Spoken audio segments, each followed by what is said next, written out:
신앙생활이라고 하는 것은 마라톤 경주와 같습니다. 히브리서를 쓴 저자가 오늘 본문에서 우리에게 이야기하는 이 경주라는 것은 히랍 당시에 유행하던 마라톤 경주를 특별히 염두에 두고 있습니다. 이 마라톤 경주는 우리가 학교에 다니면서 가끔 참여를 해본 경험들이 있습니다마는 처음에 출발할 때는 큰 기대와 꿈을 안고 자신만만하게 출발합니다. 그러나 1km도 가지 못해서 대부분의 사람들이 비틀거리고 피곤해하고 나중에는 탈락해버리는 것이 마라톤 경주입니다. 신앙생활이라는 것도 이와 같습니다. 많은 사람들이 처음에 시작할 때는 기쁨과 감사와 찬양을 가지고 시작합니다마는 얼마 가지 아니해서 조금만 어려움이 생긴다든지 자신에게 고통이 일어나면 금방 피곤해지고 그 다음에 주저앉아버리는 이와 같은 일들을 우리는 자주 봅니다. 신앙생활이라는 것은 절대로 편안한 것이 아닙니다. 형통한 길만이 아닙니다. 사랑의 교회 성도 여러분, 절대로 신앙생활을 여러분이 값싸게 생각지 마십시오. 적어도 대학을 들어가는 학생들이 한국에서 가장 좋은 대학, 가장 좋은 과를 들어가기 위해서는 다른 학생들보다도 피눈물 나는 노력과 고통이 따라야 된다는 걸 여러분 자녀들을 통해서 잘 압니다. 마찬가지로 우리가 신앙생활을 할 때 주님 앞에 좀 더 바로 쓰임을 받고 하나님의 영광을 우리가 소유하기 위해서는 세상 사람들처럼 그렇게 되는 대로 살면서 수월하게 인생길을 걸어가면서 적당히 신앙생활하는 것으로 여러분이 모든 것을 다 할 수 있다고 만약에 착각하시면 그것은 착각 중에 착각입니다. 신앙생활은 어려운 것입니다. 그래서 주님께서는 험한 길을 걷고 좁은 길을 걷고 외로운 길을 걷는 것과 같다고 했습니다. 저도 피곤할 때가 있습니다. 여러분들도 분명히 피곤할 때가 있습니다. 저 자신도 낭망해서 주저앉아 버릴 때가 있습니다. 여러분들도 분명히 낭망하고 주저앉을 때가 있습니다. 이것이 신앙생활입니다. 사람의 힘으로는 잘 안 됩니다. 100번 각오해도 안 됩니다. 금방 좋은 일이 있다가 금방 나쁜 일이 있고 금방 기도의 응답이 있다가 금방 하나님의 얼굴을 돌려버리는 것 같은 캄캄한 세계가 우리 앞을 가로막는 것이 신앙의 길이요. 내가 기도해서 모든 것이 다 해결된 것 같지만 금방 마귀가 옆틈으로 끼어들어서 나를 공격하는 것을 보는 것도 이 신앙생활입니다. 이럴 때 우리는 바라보아야 할 분이 한 분 계십니다. 바로 그분이 예수 그리스도입니다. 믿음의 주여 온전케 하시는 이인 예수 그리스도를 바라보라.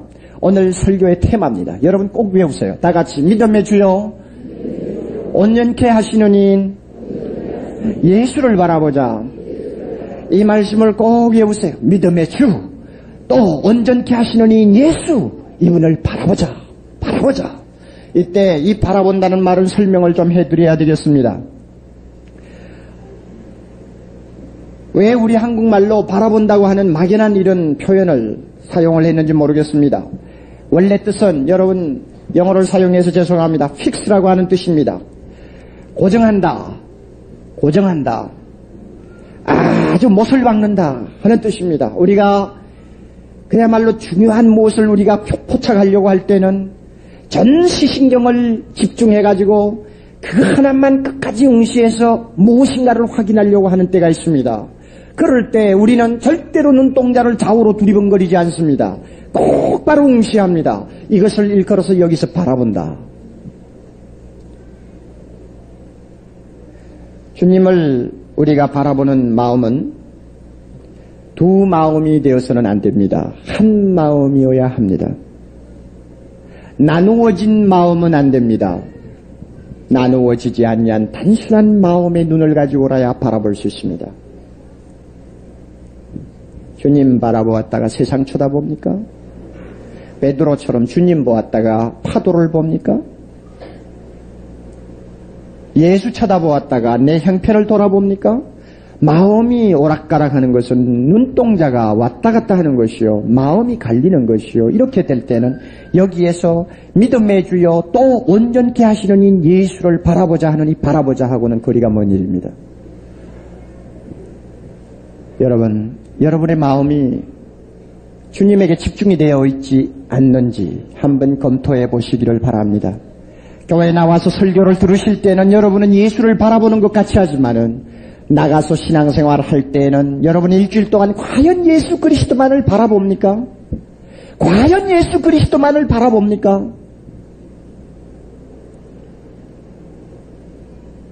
이 문제는 대단히 심각한 문제입니다. 아파트 주변에 교회를 다니신다고 하는 분들이 교회 기업표를 붙여놓은 가정들이 대단히 많지만은 그분들이 주변에서 하는 행동이나 일들을 보면은 그 눈동자가 주님에게 가 있지를 않습니다. 필요할 때만 주님 쳐다보았지 그 다음부터는 전부 자기를 쳐다보고 살며 세상을 쳐다보고 사는 사람으로 우리 눈에 부각이 됩니다. 목사의 눈에 그와 같이 부각이 되면 세상 사람들 눈에 얼마나 그렇게 보이겠습니까? 한마디로 그런 사람들의 신앙생활은 신앙생활이 아닙니다. 바라보십시오. 단 마음, 갈라지지 아니하는 마음으로 주님 봅니다. 그러면 우리가 바라보는 이 주님은 첫째로 믿음의 주라고 했습니다. 이 믿음의 주라고 하는 이 말에 대해서 여러분이 좀 설명을 들으셔야 되겠습니다. 이것은 모범자라는 말이요, 선두주자라는 뜻입니다. 경기를 하면은 제일 앞에 뛰어가는 자가 있습니다. 다른 사람들은 그 사람을 주로 따라갑니다. 모범자, 주자 혹은 리더입니다. 예수님을 믿음의 주라고 하는 이유는 예수님이 이 세상에 오셔서 33년 동안 사실 때에 하나님을 신뢰하며 하나님을 믿는 생활이 어떤 것인가를 그의 인격과 삶을 통해서 우리에게 너무나 모범적으로 보여주었습니다. 그러므로 그는 믿음의 리더입니다. 믿음의 모범자입니다. 우리가 신앙생활을 할 때 피곤하고 지치고 쓰러질 때가 많이 있지만 그때마다 예수님이 어떻게 신앙생활을 하셨는가를 보아야 합니다. 예수님이 우리 앞서 걸어가신 저 예수님, 하나님의 명령에 복종하여 끝까지 신앙생활을 하신 그 예수님이 어떻게 피곤한 인생을 걸어가셨는가를 똑똑하게 보고 그대로 따라가는 것이 바로 주님을 보는 것입니다. 주님은 인생 목표를 분명히 확신한 데서 우리의 모범자였습니다. 주님의 삶의 목표는 한마디로 이것입니다. 하나님에게 복종함으로 하나님을 기쁘게 하고 영광 돌리는 것, 이것입니다. 하나님에게 절대 복종함으로 인해서 하나님에게 영광을 돌리며 기쁘게 하는 것. 예수님은 이거 하나 위해서 살았습니다. 태어나실 때부터 이거 위해서 태어나셨고 마지막에 죽으실 때도 이거 위해서 죽으셨습니다. 33년 동안이란 짧은 기간 걸음걸음 전부가 그 자국자국마다 만약에 글을 사겼다면 하나님의 영광을 위하여라고 하는 글자를 사기고 그는 걸음을 걸었습니다. 여기에 조금이라도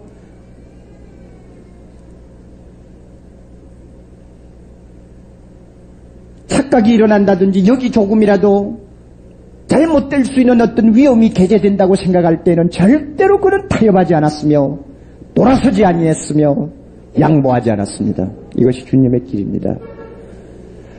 하나님의 영광을 위하여 이것을 달성하기 위해서는 그는 일생 동안 초지일관에서 조금도 마음을 좌우로 흔들지 아니하며 눈동자를 좌우로 돌리지 않고 그는 갔습니다.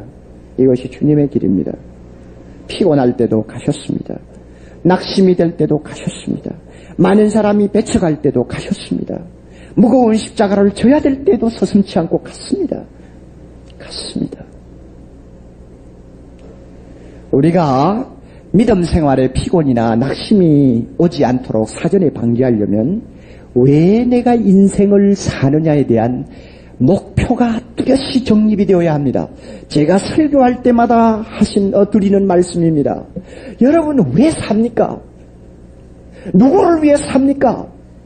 왜 아침부터 저녁까지 선풍기도 없는 사무실에 땀을 흘려가면서 하루 종일 고되게 노력해야 합니까?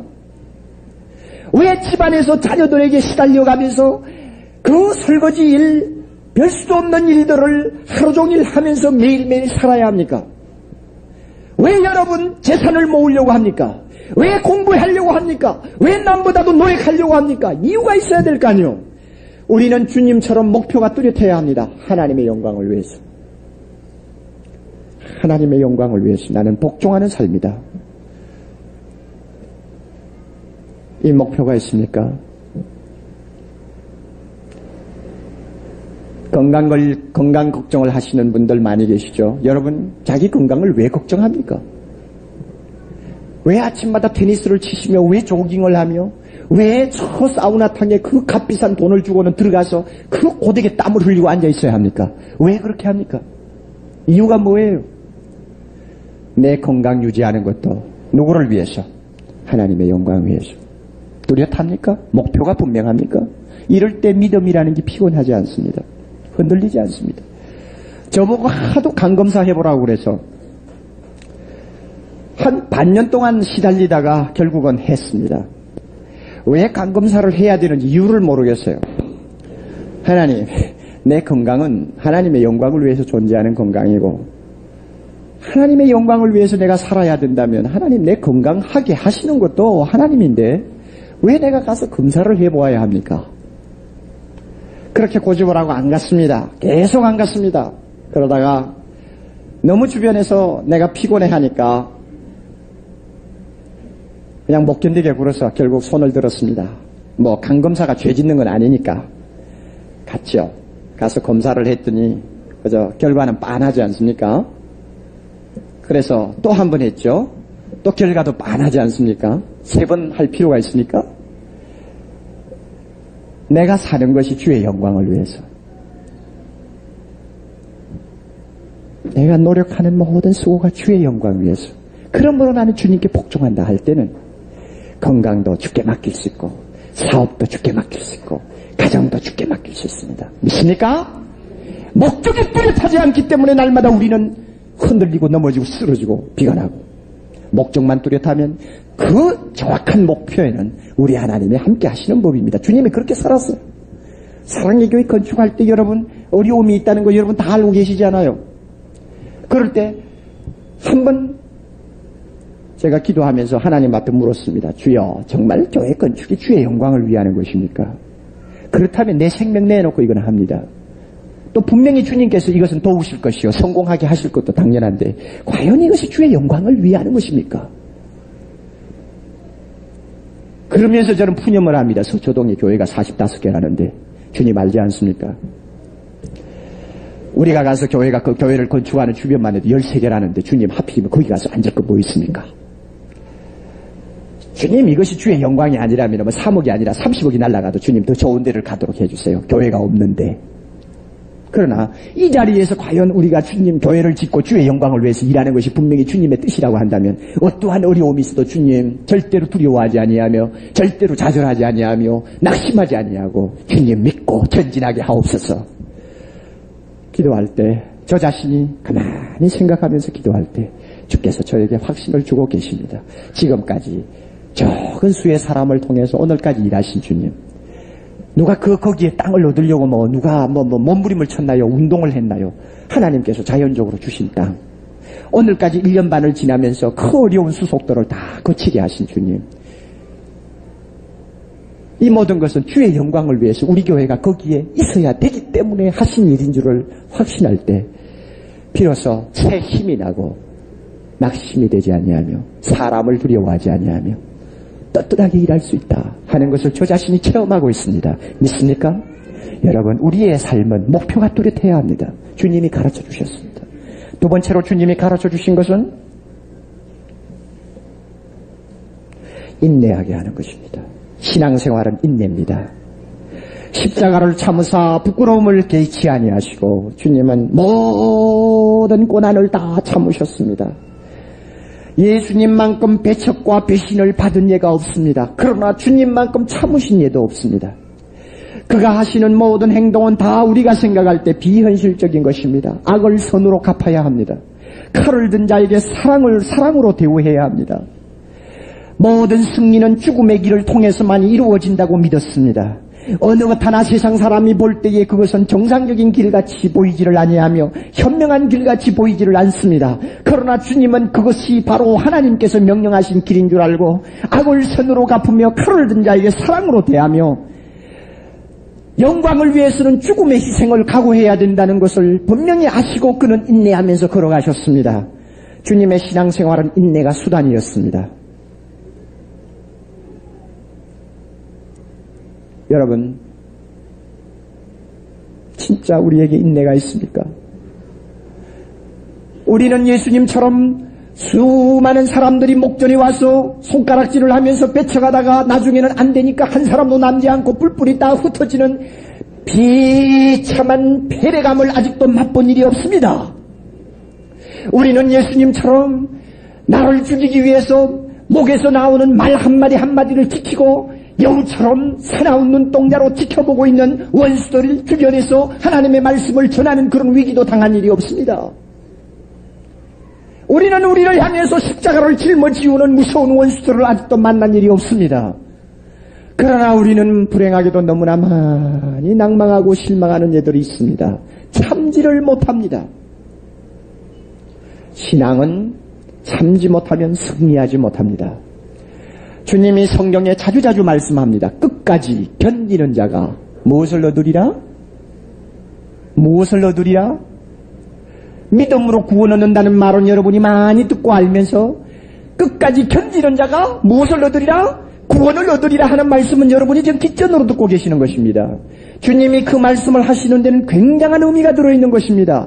물론 믿음으로 구원 얻습니다. 그러나 믿음으로 구원 얻는 이 복된 길의 초청을 받았어도 마지막까지 참지 못하고 인내하지 못해서 중도에서 탈락하는 사람들이 마치 비 오는 날 찍지 아니한 밤이 떨어지듯이 수두룩수두룩 떨어지는 예들이 앞으로 많이 일어난다고 주님이 경고합니다. 끝까지 견디는 자가 구원을 얻으리라. 인내는 신앙에 있어서 수단입니다.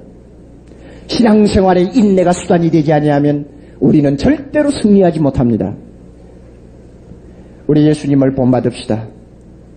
아무리 세상이 우리를 방해해도 우리는 흔들리지 말아야 합니다. 그러나 주님이 가르쳐주신 인내는 앉아서 체념하고 될 대로 되라는 그런 소극적인 자세를 말하는 것 아닙니다. 주님이 우리에게 가르쳐주시는 인내는 구부리고 앉아서 머리를 감싸고 사나운 물결이 빨리 빠져나가기를 기다리는 소극적인 자세를 말하는 것도 아닙니다. 주님이 우리에게 가르쳐주신 인내는 십자가의 수치와 고통이 왔을 때에 피하고 도망가는 그런 자세를 말하는 것 아닙니다. 주님의 인내는 결단의 자세입니다.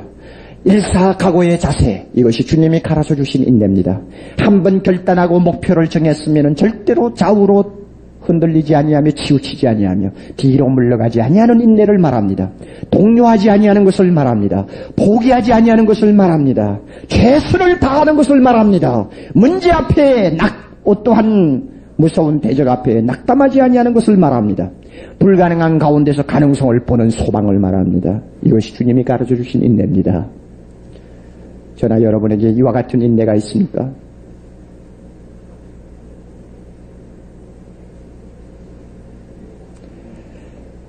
교회를 건축하자면 어려움이 많습니다. 어려움이 있을 때 주님 앞에 이렇게 고백하세요. 과연 주의 일입니다. 과연 주의 일이군요. 도무지 개인 생활이나 교회 생활에서 무엇을 하는데 어려움이 도통 없으면은 이것은 이상한 것입니다.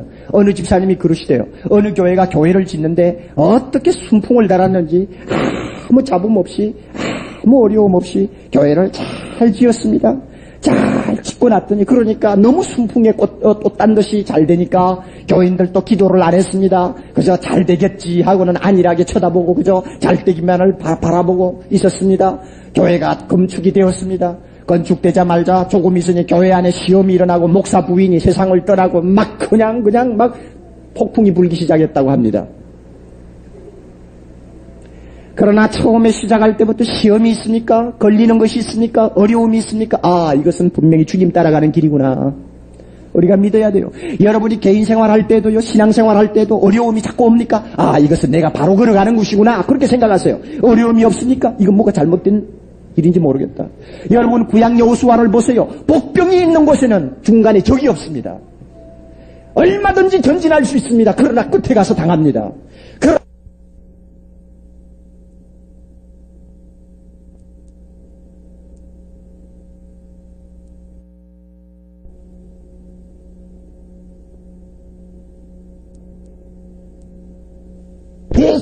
계속 당하고 싸워야 하는 곳에는 나중에 복병이라는 것이 없습니다. 교회 짓는데 주민들이 반대 안 하는 데가 한국에 어디 있나요? 한국의 주민들이 반대 안 하고 교회 지은 애가 몇 개나 되나요? 그래도 다 지었어요.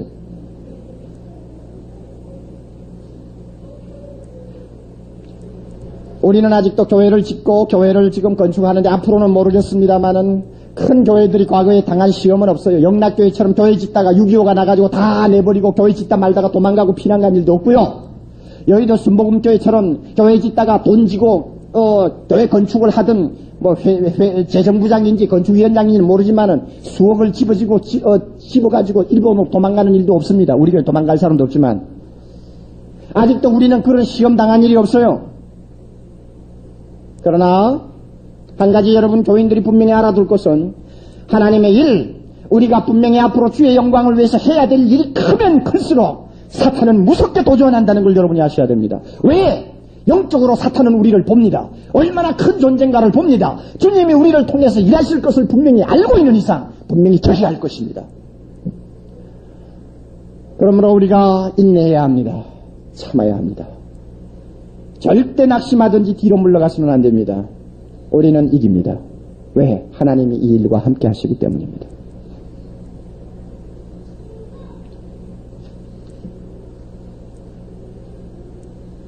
결국 주님은 다 이루었다 하시고 하나님 우편에 앉으셨습니다. 우리도 끝까지 견디고 나가면 예수님처럼 승리합니다.